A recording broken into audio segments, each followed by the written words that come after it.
Good morning friends, welcome back to my another video. আমি সঙ্গীতা, সবাইকে সকালের শুভেচ্ছা জানিয়ে আজকের ব্লগটি শুরু করছি। এখন বাজে 9:30। ইলিশ মাছের বেগুনের ঝোল করতে গেলে, বেগুন আর আলু দিয়ে ঝোল করতে গেলে এই যে কালো জিরে ফোড়ন দিয়ে বেগুন আর আলুটা ভেজে নিতে হবে। এবার জলটা ঢেলে দেবো।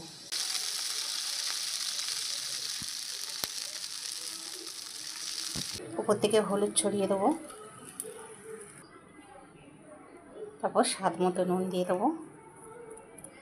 এবার ঝোলটা যখন ফুটে আসবে তখন মাছগুলো দিয়ে দেবো। এবার মাছগুলো দিয়ে দেবো।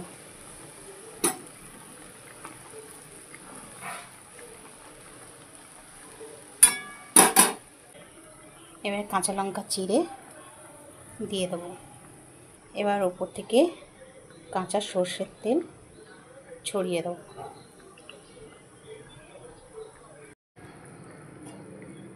আপনারা টমেটো চাইলে দিতে পারেন, নাও দিতে পারেন।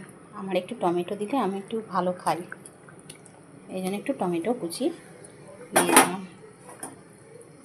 টমেটো না দিলেও চলে, কিন্তু আমার ভালো লাগে তাই আমি দিলাম। মাছটা সেদ্ধ হয়ে গেলে নামিয়ে নেব। আর এই যে গরম গরম ভাত। এইমাত্র আমি রান্না শেষ করে তোমাদের দাদার খাবারটা রেডি করে দিয়ে ওকে ছেড়ে দিলাম। ও চলে গেল কাজে। আর জানোই তো, শরীর যতই খারাপ থাকুক কাজ করেই খেতে হবে, নাহলে আমাদের আর কোথায় নানা আর তিল খাওয়া, কিছু করার নেই।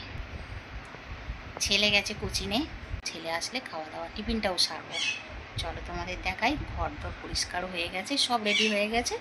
আমি পুজোটা সেরে তারপর বাজারে যাবো। চলো দেখতে থাকো, সব কিছু দেখতে পাবে। এই দেখো, সব পরিষ্কার হয়ে গেছে, মোছামুছি ঝাড়াঝুড়ি সব হয়ে গেছে। এবার পুজোটা সেরে আমি বাজারে বেরোবো। এই যে ফুলও আনা হয়ে গেছে, ঠাকুরের বাসন মাজা আছে। বন্ধুরা, মা এখন ভাত বাড়ছে আমার ভাতটা বেড়া দাও। হ্যাঁ, এটা দেখাও।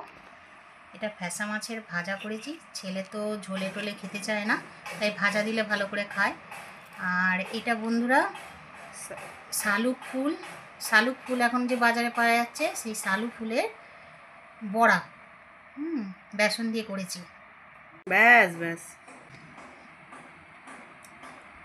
তাহলে আমরা খেয়ে নিই, তারপর আবার দেখা হবে।